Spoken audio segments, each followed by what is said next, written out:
Bonjour and good morning. Welcome to WASA Distance Education and PLAR English. And this is, as I mentioned on Monday, the last week of classes in Term 1A. So next week there will be no classes. That's our admin week. And then classes for Term 1B will begin on Tuesday, November the 12th. Okay, so the Monday of the first week of classes is Remembrance Day, so there will be no classes on that day, so we start classes on Tuesday, November 12th. In the next term, in Term 1B, we will be offering the PLAR Science and the PLAR Math on Radio Zoom. So the PLAR Math will be Tuesdays and Thursdays, and the PLAR Science Mondays and Wednesdays. So on Tuesday, November 12th, we will be having our first PLAR Math class. So keep that in mind. Also, remember that PLAR students who started working on your PLAR English or PLAR History Geography this term, if you're not finished by the end of the term, so by the end of this week, or even next week, you can still continue to work on your key questions and submit them into Term 1B. You're not withdrawn from the course. You just keep working and continue to submit your work. Okay, that's for PLAR students, so keep that in mind. To participate, there are two ways. You can do it on radio or by using Zoom. The instructions for joining the classes are in your study guide, or you can contact me or your DEC. All PLAR English students are welcome to attend classes, so you don't have to be signed up for radio Zoom classes. Even if you're signed up for IL, you can still attend the classes. To contact me, you can use email, phone, or send a message on Facebook, whatever works best for you. My contact information is on the cover page of every lesson. And students who were working on the PLAR from last year, so either over the summer or Term 2A last year, can keep working on the key questions, and continue to submit them.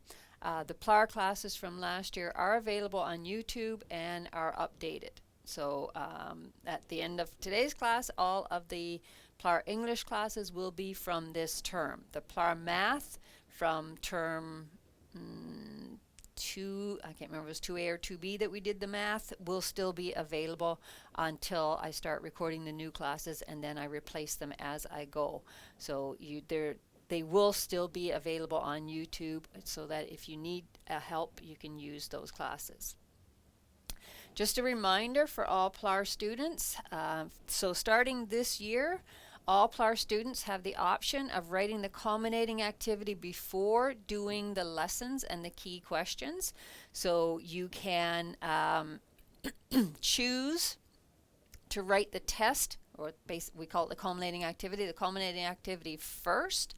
And if you pass that, you don't have to do the lessons and the key questions. You can just move on to the next subject that you need. If you don't pass the culminating activity, then you will have to go through the lessons and complete the key questions, and then you will be able to write another culminating activity. Okay, so you don't just get one chance to do the culminating activity. Once you do the lessons, you can try it again. Okay, so that's up to you. If you feel like, okay, I can do this culminating activity, I can pass it, then go ahead and try it. So just contact us and let us know first. In your lessons, if you're doing the lessons, there are two types of questions: support questions and key questions. The support questions are the practice questions that you do before you do the key questions. Okay, so as you're reading through the lesson, you'll read a section, then there will be a support question. Answer that support question, and if you go to the back of the lesson, you will find the answers to the support questions. So you can check your answers with the answers that are given at the end of the lesson and see how you're doing. If you're getting most or all of the support question answers correct, then you can move on to the key questions. The key questions are the questions with marks, and they are the questions that you send out to me for marking. Okay, so remember that key questions only come to me. So start working on your key questions as soon as you get your lessons. There are several ways to submit your work. The first way is to give it to your DEC, and then your DEC will send it out to us in Sioux Lookout. If you don't have a DEC, you don't have a learning center, or your learning center is closed for whatever reason, then you can submit your own work. The first way to do that is if you have access to a scanner, you can scan and email your own work to studentwork@nnec.on.ca and make sure you CC it to me. Or if you have access to a fax machine, you can fax your work to us. If you are submitting your own work, be sure to write your name, subject, and the teacher's name on your work, so that way we know who the reception, I shouldn't say we, but the receptionist will know who the work is for. If you're emailing it to me, I know it's coming to me, but it's also going to reception, so make sure that you include your name and my name on your work. Okay, another way, if you don't have access to a scanner or a fax machine, you can use your smartphone. With your smartphone, you can either take photos of your work or you can scan your work. And then you can either email it to that same address, studentwork@nnec.on.ca, and CC it to me, or you can send it using Facebook Messenger. Okay, so there are several ways to submit your work. Next way, if you live in Sioux Lookout or the surrounding area and you come to Sioux Lookout, once a week or whatever, then you can use our outdoor mailbox, which is located at the side of the WASA building in the parking lot facing the post office. Or you can just knock on the door and give it to whoever answers the door. You can also use Google Docs to complete your work, and then you can send me the link. Okay, make sure that your link is shareable, otherwise I can't open it and I'll have to get in touch with you and let you know. So make sure that you check all of the settings to make sure that you have shared your link properly. And then of course the last way is to use Google Classroom to complete and submit your work. All right, so this is, as mentioned, our last class in term 1A. So we're going to be looking at our last key question today in class, and we'll also hopefully have a chance to take a quick look at the culminating activity expectations before the end of the class. So starting off with a review of what we did in class on Monday. So on Monday we started lesson 5, and the first topic in lesson 5, the first key question is writing a descriptive essay. So keep in mind that this is descriptive, which means that you're going to have to use a lot of adjectives. Okay, in your writing. So you're going to have to describe feelings, you're going to have to describe thoughts, smells, tastes. All of those things need to be described. So it's a descriptive essay. Be as descriptive as possible. And it is an essay, which means it's going to be more than one paragraph. For your key question, you are being asked to write 3 paragraphs. Okay, so what is a descriptive essay? It is an essay that is used to describe something. Okay, it can be to describe a person, a place, or a thing. An item or an idea. The idea of the descriptive essay is to give the author a chance to hone their writing skills by way of description. On top of this, the descriptive essay is a great chance for the author to use their creative skills. The more vivid the description, the more the reader can picture clearly what is being talked about. This means that the writer should employ all their skills to paint an image for the audience. Okay, so no matter what you're talking about, make sure you use a lot of description. So how do you write a descriptive essay? So first of all, you need to choose your topic. Now I have given you suggestions for the key question for what your topics can be. If you don't want to use one of those, if they don't appeal to you, you can choose your own, but let me know what it is you want to write about first. Okay, because we have to make sure that it is something that you can be descriptive about. So any essay requires an engaging topic, and the descriptive essay is no exception to this rule. When choosing a topic, you should choose something which you have an interest in, as this will make you more passionate about your writing. So if it's not something you're interested in, you're not going to want to write about it. So write about something that you're interested in, something you care about. So describe a summer holiday. Well, maybe you haven't had any really interesting summer holidays, so you might not want to write about that. Describe your oldest memory. Describe a member of your family. Describe a book you have read. Describe a movie you have seen. Describe an invention. Describe a place that means a lot to you. So choose a topic. Next, you're going to create a thesis statement. So remember, your thesis is what your story is about. Basically, it's your topic sentence. Thesis statement is used to lay out the purpose of the essay and should be referred back to at varying points throughout your writing. It should be included in the introduction so that your readers are clear on what your essay is about. So like I said, it's basically your topic sentence. Next, remember to speak to the senses. Use your senses. When planning your essay, it is important to remember that a descriptive essay should appeal to the senses.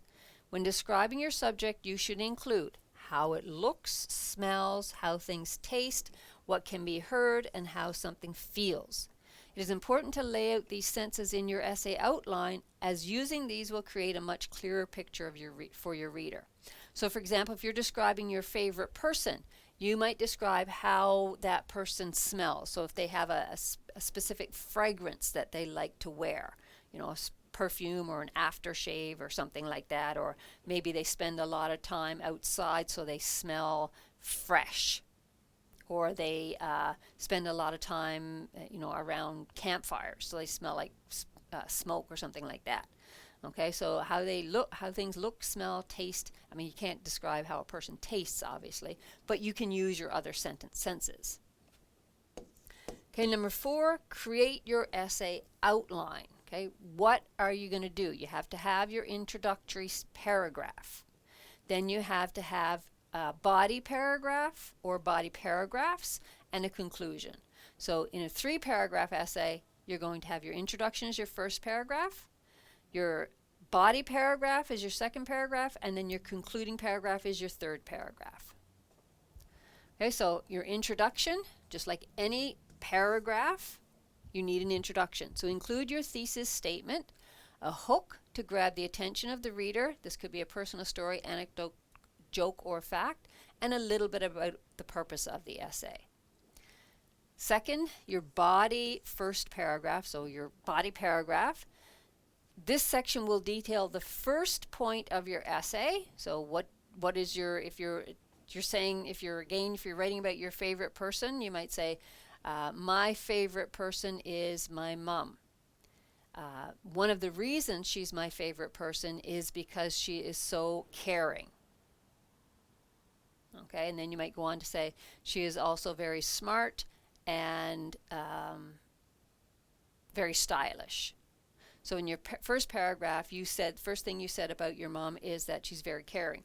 So in your body paragraphs, you're going to talk about the fact that she's caring. And you're going to talk a little bit about the fact that she's smart. So you're going to talk about those things that you said about her in your paragraph.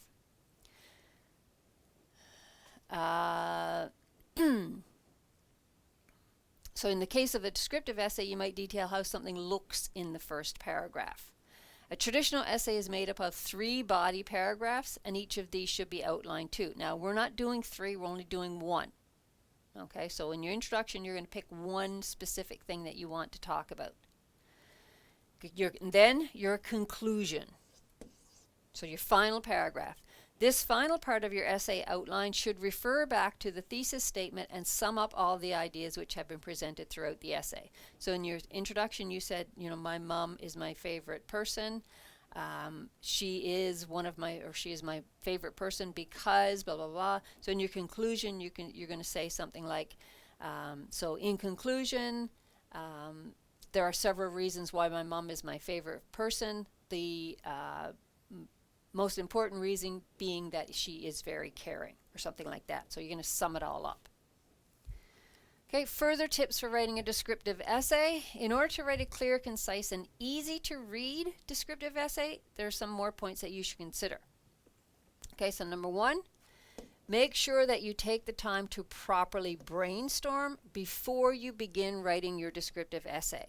This is important because it will help you make sure that you include all of your ideas and miss nothing out. 2, the language that you use within your essay should be concise and clear, making it easy for your reader to get a grasp of. Whilst you want to use colorful descriptions that easily paint a picture, you do not want to overcomplicate the language and therefore make the essay unreadable. And then number 3, consider using synonyms to make your writing sound more intelligent and creative. These will also add to the descriptive flair of this type of essay. So use synonyms. Instead of saying she's a good person, you might say she's a considerate person or she's a kind person. So use synonyms that are more specific. Okay, so that is your descriptive essay, key question 18. So today we're going to look at writing a news article. So in your lesson, beginning on page 15 is some information on writing a news article. Now remember that we already looked at news articles back in lesson 2 as well, so this is not completely new. You know some of this information. So page 15, 16 talks about writing a news article. 17, page 18 is your support question, and then the next couple pages, space for you to write your support question. So, news articles. News articles are designed to relate the news. They're designed to give people the news. The article is written to inform readers. So the purpose of a news article is to inform. Okay, so keep that in mind. You're giving information. Remember, in an information paragraph, you give facts, not feelings, not opinions. It is factual and meant to present information in a quick, digestible form. Perhaps the number one rule of writing a newspaper article is that you are factual. You do not want to make assumptions or fabricate information. Before you can write your article, you must have as many of the facts as you can gather.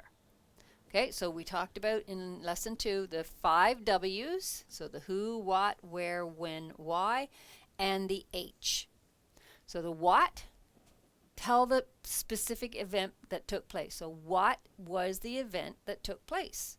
What's your article about? Who is involved? Who are the people that are involved? And we want the main people, not the bystanders. Where did the event or the event take place? When, the date and time, if you can give it. Why? The reason for the event taking place. Why did it happen? Why did they have an election? Why did they have a protest? Why did someone get run over? Or why did someone steal something? So try to find out the why. Or if you can't figure that out, then why, that's not it, sorry, how. So how you're connecting the facts together. So how did it come about? So the event, the people involved, and the places. How did they choose the place, or how did they set up for the event? Or if you can't figure that out, then how do people feel about it? That's another aspect of the how. You will also need to gather as much detail as you can. So if it was a real story, you'd be interviewing people. So this means, when interviewing people, means that you are going to have quotes in your article. Now, you're writing a made-up article, so obviously you're not going to really be interviewing people, but you can make up quotes. So the Prime Minister said, okay, and just put in what he said. Gathering quotes from people, so this is the same thing, part of interviewing. Be exact, never paraphrase what they say. So when you do quotes, then that means you have to use the quotation marks around what the person said, and say the president said, or the principal said, or a bystander said. Cite names unless they specifically request to remain anonymous. So put in a person's name, make up somebody's name.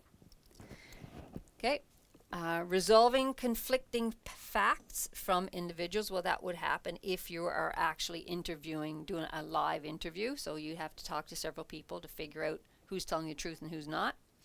Researching public information. So if you need to do research on your article, always cite your sources. So make sure you write them down. So where did you get that from? Okay, you can't just say a person said. If it's a fact, then we need to know which person said it. And once you have all your facts, you can begin to write your article. Okay, so tips for writing news article. As with all newspaper articles, it of course needs a headline. Okay, you need a headline is basically your title. The headline shouldn't be a summarization of the article. Instead, it should serve the purpose of getting the reader's attention. That's the whole point behind the headline. It gets people's attention. So here's some examples of different headlines. Coronavirus lockdown. Okay, people want to know, what about it? Deaths rise. Seniors at risk. COVID-19. When will the outbreak end? Face mask shortage. Coronavirus death toll tops 20,000 worldwide. Homeless survive winter. Now what? Titanic's death list. 1,601. Only 739 lives are saved. So you're not getting a whole lot of information in there. It's just something that will catch people's attention. That's what you want to do with your headline. Next, the story should start with a lead paragraph, which is the sum. Now this is where you summarize the story in 1 or 2 sentences. The lead paragraph should include the who, what, where, when, why of the story. Sometimes the how as well, but you should have your 5 W's in there. Your first 2 paragraphs need to answer all these questions. For example, okay, the Sioux North hockey team beat Dryden High last Saturday 4-2 in a rematch that vindicated Coach John's prediction of a win. Our first home win this season at our very own Sioux Lookout Arena was a morale booster to the entire student body, said Coach John. The team captain, Joe Meekus, scored 3 out of 4 goals to cement the win. Okay, so we've got the who, the Sioux North hockey team, the what, beat Dryden High, when, last Saturday, 4-2, where, it's Sioux Lookout Arena, tells us right there in the quote, and why, vindicated, the Coach John predicted a win. Okay, so they won. That might not necessarily be the why, but it's close. Okay, so we've got at least 4 of the 5 W's in there. Okay, then that's your lead paragraph, and that is 3 sentences. That's it. Okay, very short. Next, after the lead paragraph, you need to provide an explanation. Use discretion in choosing details to include. Also, some details may not be as important as others. Put in order of importance from greatest to least.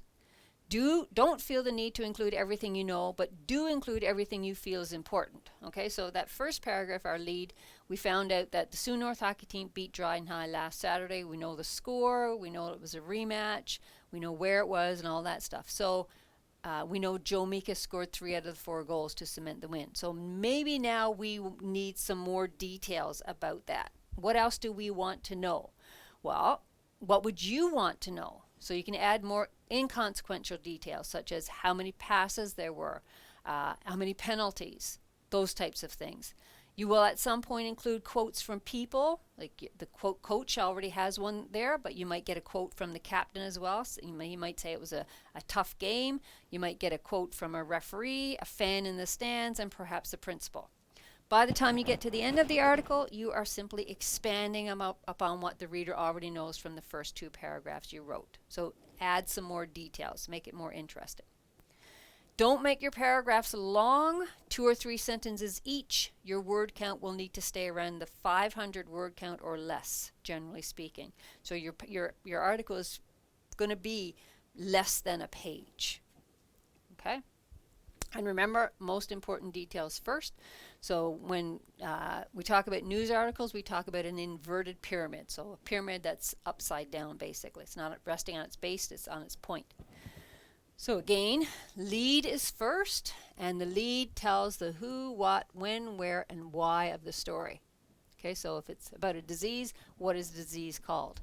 How many people have died from it? Where did it first start. Who is affected, if maybe it's children, maybe it's adults, maybe it's elderly people, those types of things you need in your lead article. The background information is going to be your next paragraph. Okay, so if it's a cold or a flu, what are the symptoms? Who does it attack specifically? What are the remedies that are available? So what can you do about it, and how does it travel? An interview, so a quote with someone. An interview with a doctor or a nurse, or perhaps a survivor or family member of a victim. Try to incorporate quotes. So it's from the novel, but try to incorporate quotes. More information. Okay, anything else that you should add? What should people do if they're affected? So if they get the flu, what should they do? What plans are there to combat it in the future? So things like getting a vaccine. And then your conclusion, final paragraph, any final information summing up the story. So maybe where you can go to get your vaccine, when the vaccines are going to be available, those types of things. And what people can do to avoid getting the flu. Okay. So here is an example. There's a picture and a headline. Student volunteers improve school grounds. So all we have is a picture of a bunch of kids and a headline.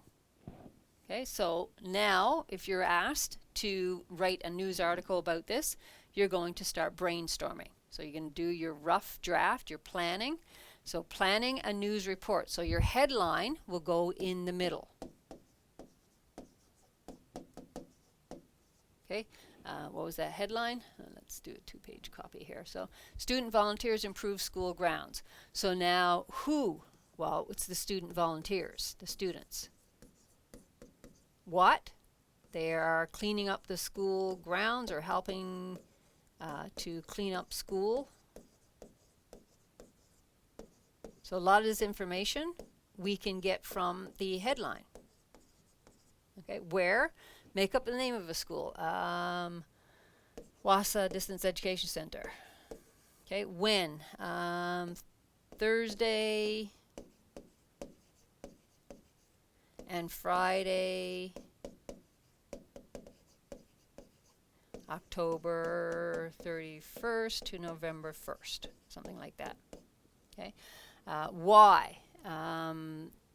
They want to improve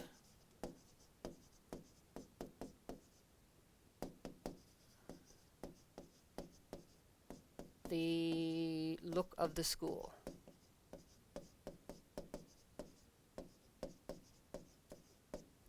How are they doing it? So how are they doing it? They're raking, they're replanting trees, they're planting flowers, different types of things that you can put in there. So get your planning done. Okay, so next, here now is my article. Student volunteers improve school grounds. There's my headline. So this is my lead paragraph here. Last week, students at Evergreen Secondary School. Okay, so we've got when, last week. We've got who, the students at Evergreen Secondary School collaborated with the Environmental Club. So it was the students and the Environmental Club. What? To improve the school grounds. How? By planting trees, making a garden, and picking up litter. So we've got the who, the what, the where, the when, the why, to improve the school grounds, and the how, by planting trees, making a garden, and picking up litter. Okay, so then our next paragraph, we want to add to that information. So it's a quote by a student. Not only do trees benefit our environment, said student volunteer Jessie Brown, but they also improve the visual quality of our school. So improve the school grounds. Indeed, the area high school does look rejuvenated, as is the sense of community spirit. John's Nursery donated 8 trees for this project, and Mary's Garden Supply donated soil and flower seeds. So adding more to the how this is happening. I was surprised to have so many donations and student volunteers, said Environmental Club reader Sam Smith. It's amazing to know we have this community support and a keen sense of environmental awareness. Okay, and then continuing on with the how, expanding on it. The benefits of this project do not end at environmentally friendly. The school also had a fundraiser where every student brought in $1 for every tree planted. So this is additional information. They also had a fundraiser. The funds raised are to go toward the environmental rehabilitation of old quarries in Ontario. Also, the aesthetic quality of the school will be enhanced for years to come. The formation of a new club, something else that came out of it. The Little Pickers has also sprouted from this project's seed. It seems as if the benefits are endless. Evergreen's principal, Mr. Sprout, is extremely proud of his students, gushing. If we can make a yearly event out of this, I'd be very supportive. The students have shown their concern for the community and the environment. Okay, so that's an example of an article that could be written about this. All right, so we've seen, let's go back to our single page. So we've seen the who, what, where, when, why, and how. So they're all important. Missing any of these leaves a hole in your story. So if you were writing the story of the Three Little Pigs, you need all of those in there. So you need the who. We need to know who was involved in the story. If that's left out, something is missing from your story. So the Three Little Pigs and the Big Bad Wolf. Okay, then you need the what. What happened? Again, it's very important to your story. If it's not there, part of your story is missing. Each pig constructed a house out of different materials, straw, sticks, and bricks. The wolf, allegedly, threatened to blow over their houses and is believed to have destroyed both the straw and the stick homes at this time. Pig 1 and 2 were able to flee to the brick house, where they remain at the moment. We're still waiting to hear from local authorities, but it looks like the wolf may have been injured while attempting to enter the brick house. So this is like a live report. Where did it take place? Outside, a straw house, a stick house, and a brick house. When did it take place? At various times throughout the day. So this is not specific. Okay, at various times throughout the day. We don't know what day, we don't know what month, what year, anything. So sometimes your when may not be very specific. It may be very, very general. Why did it happen? Apparently, the big bad wolf was trying to eat the pigs. Several eyewitnesses recall the wolf taunting the pigs before he destroyed the straw and stick homes by chanting, little pigs, let me in." The pigs apparently scoffed at the wolf's idle threats, saying, "Not by the hair of our chinny chin chins." It's believed this angered the wolf and led him to blowing the houses down. And how did it happen? Okay, so how was the wolf able to blow down the houses or to destroy the houses? It would appear the first two homes were not built to withstand the wolf's powerful breath. The incident inside the brick house is still being investigated, but early indications suggest the wolf fell into a boiling pot of water when trying to enter the house through the chimney. So this is just, everybody knows the story of the Three Little Pigs. So this is the who, what, where, when, and why of the Three Little Pigs. So now you would take that information and you would write it into your news article. So your lead paragraph is going to have the who, what, where, when, and why, but not with all of those details. So it might be something like,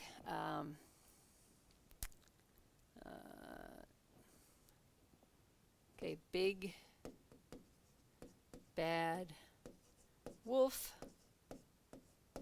was injured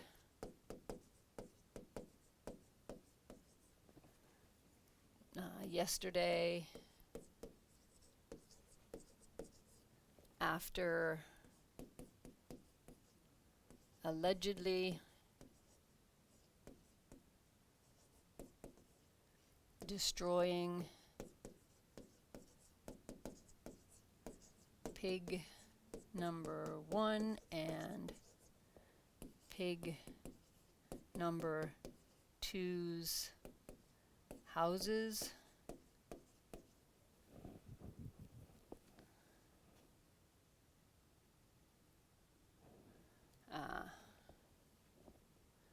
And attempting to, or sorry, let's change that.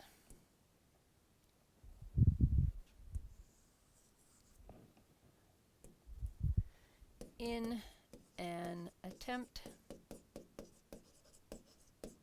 to eat the pigs. Oops. Okay, so we've got the who, big bad wolf, what was injured yesterday, why after allegedly destroying pig number 1 and pig number 2's house, when we said yesterday, where we didn't say, but it would be outside of their houses, that's understood. why he was trying to eat the pigs. So we've got our 5 W's in there, and then in the next paragraph we would go on to talk more about how it happened. Okay, so then we could say, go to the how did it happen. I can't find my cursor. There it is. It would appear the first 2 homes were not built to withstand the wolf's powerful breath. The incident inside the brick house is still being investigated, but early indications suggest the wolf fell. So we would say the big bad wolf huffed and puffed and blew down pig number 1's house and pig number 2's house. The pig number 1 and pig number 2 fled to pig number 3's house, which was built of bricks. Big Bad tried to blow down the house but was not successful. Upon trying to climb down through the chimney to get at the pigs, he fell into a boiling pot of water. Okay, and then you could go on and say something that witnesses said. In your next paragraph, several eyewitnesses recall the wolf taunting the pigs before he destroyed the straw and stick homes by chanting blah blah blah. One eyewitness said that the wolf was very angry, etc., etc. So you put more details into your news report.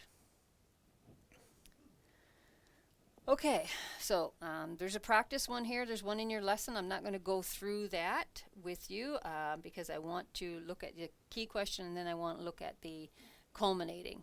So key question 19, write a news article based on the following headline and photo. Okay, so we have a headline and a photo here. So the headline is a view of empty shelves at a department store during the coronavirus pandemic of 2020. Okay, so here's your picture. It's an aisle in a store. The aisle is empty, so whatever was on that aisle is gone. Everybody wanted it. So then you think about what did people want most during the pandemic. Paper towel and toilet paper were the first things to disappear from the shelves. Then things like sanitizer, hand sanitizer, cleaning products, masks, and then medicines and things like that. So if you think about the things that you had trouble getting during the pandemic, you can kind of think about what disappeared quickly. Okay, so there is your headline, your picture. Next, you're going to brainstorm details for the news article based on the photo. So what would your caption say? So empty shelves are being seen.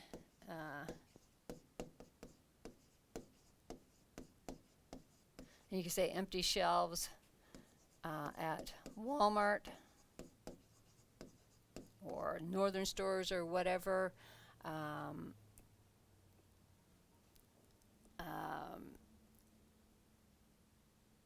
Because customers or people, C-U-S-T-O-M, customers are stocking up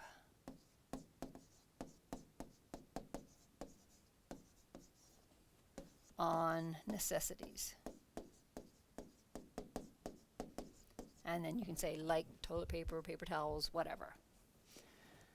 Okay, next, on the next page, the who, what, where, when, why. So who, so the shelves are empty, so the who in this case might not be a person, it might be a what. So it might be empty department and grocery store shelves. Department and grocery store shelves. Okay, then what? Consumers are buying, are stocking up or something. Where? All across Ontario or all across Canada. When? During the pandemic. And you can say, you can put in a date if you want. So when did it start? I guess, but March to September 2020 or something like that. Why? Because people are stocking up. They're afraid they won't be able to get the necessities. How? The people are going to the store and they're buying excess. So they might be buying, people are buying cases of toilet paper, cases of paper towels, whatever. Okay, number 2, part 2, now write your article. Be sure to focus on the topic and include enough specific details. So be sure your article contains, first of all, your lead paragraph, which includes the most of the 5 W's and the H. So you don't have to include all of them, but you should at least include 4 of the 5 W's.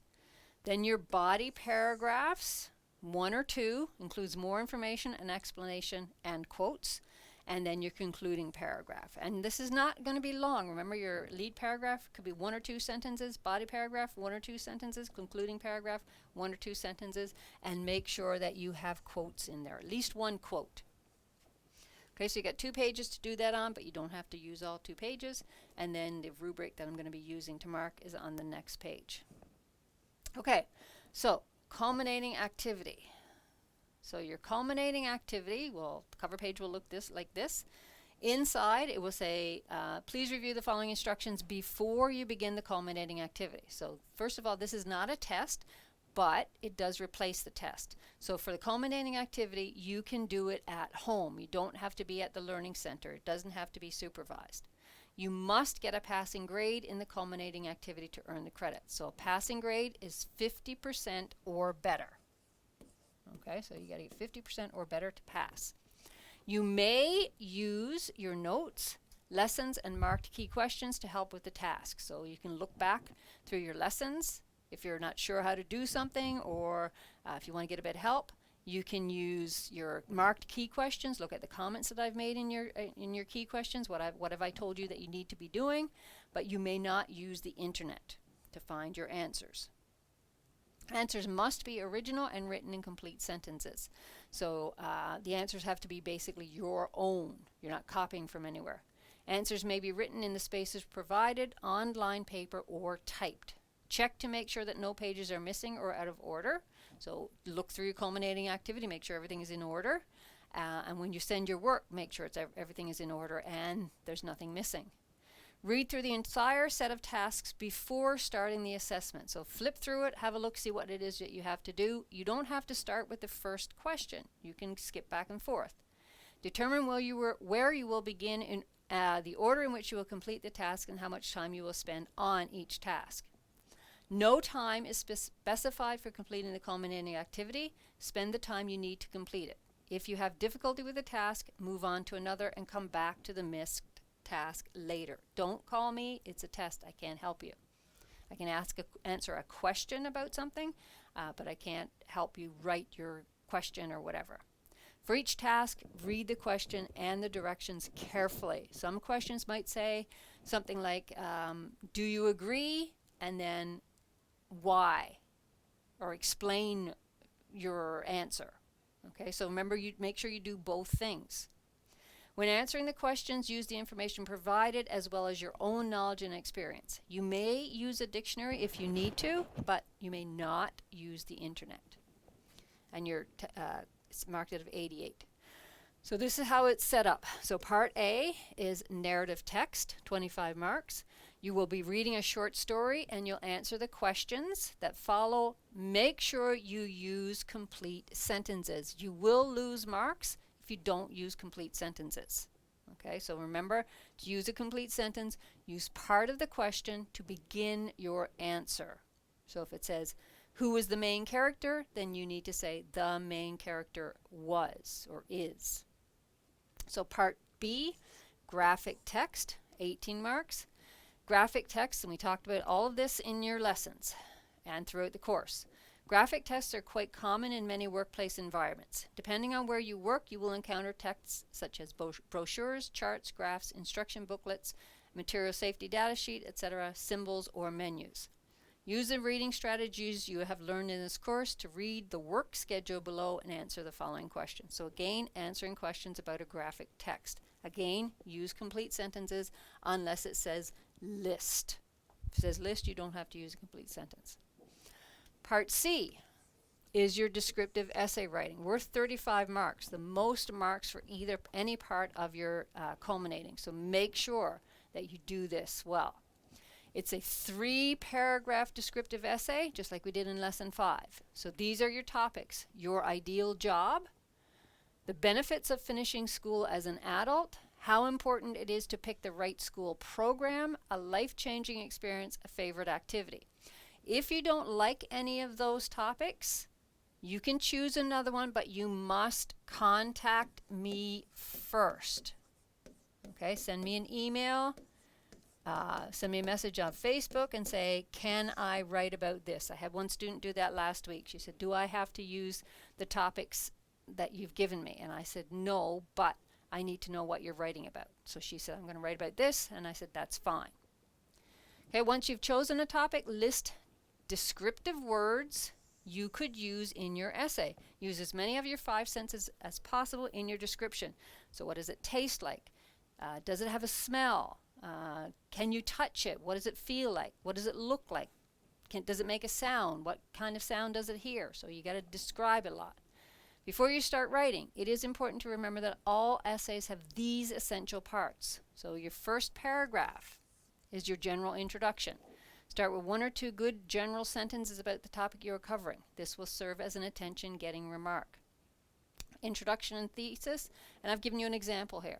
Because you have a limited amount of space to present your position, you absolutely need to get straight to the point. Your first sentence in your introduction needs to be a precise thesis statement that sets the topic for the rest of your paper. So for example, thesis statement, Yellowstone National Park is one of the U.S.'s most visited national parks for numerous reasons. So now we know that this essay is going to be about Yellowstone National Park and why it is visited. This thesis sentence should be followed with some extra information that expands on your claim. For example, because Yellowstone National Park is one of the world's most breathtaking sites, it is visited by thousands each year. So this is, both of these things are in your first paragraph. And this is in your, when you get your culminating activity, all this information is going to be there so you can read through it on your own. Use this to help you write yours. Paragraph 2 is your body paragraphs, where you give more specific information about your topic. You could include specific examples, facts, or reasons. And as again, the example is there.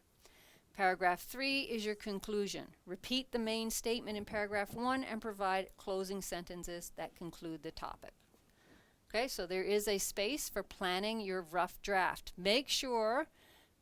Be sure to submit your rough draft with revisions as evidence of your revising and editing, because your rough draft is included in the grading rubric. Write your polished essay here, so that's where you write it without any mistakes. And then there is a fourth part, part D, media text worth 10 marks. Media text can come, it's basically a graphic text, can come in many forms, including posters, brochures, magazines, websites, social media, television, and radio. Examine the following advertisement and answer the questions that follow. So another basic graphic test, there's questions and another thing for you to do. So you're going to be writing a summary paragraph. So again, be ready for your culminating. Even though you can use your notes and everything, it's good to look over everything beforehand before you sit down and start working on it.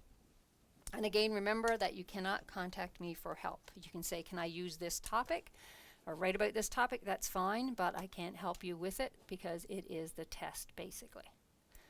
All right, so that is it for PLAR English for this term. If you have any questions about any of your lesson work, your key questions, please do contact me. Other than that, good luck with your key questions and enjoy the rest of your week.